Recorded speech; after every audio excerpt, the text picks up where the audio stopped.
جو غور سے سنتا ہے وہ چادر اس کو لپیٹ دیتے ہیں۔ تو پوچھا حضرت پھر چادر لپیٹنے سے کیا ہوتا ہے؟ ایک صحابی فرماتے میں قرآن پڑھ رہا تھا، میرا گھوڑا بتکنے لگا۔ کون؟ حضرت عباس کے بیٹے عبداللہ بن عباس۔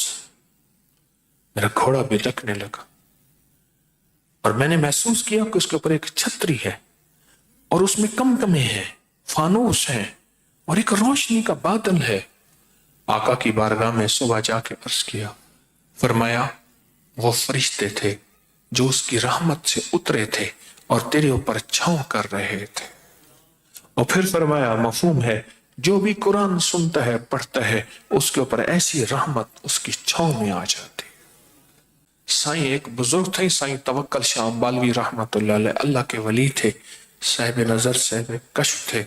فرمایا جب قرآن بندہ پڑھتا ہے اللہ پاک کی رحمت اور نور کے فرشتے اس پہ چادر تھان لیتے ہیں، اور جو غور سے سنتا ہے وہ چادر اس کو لپیٹ دیتے ہیں۔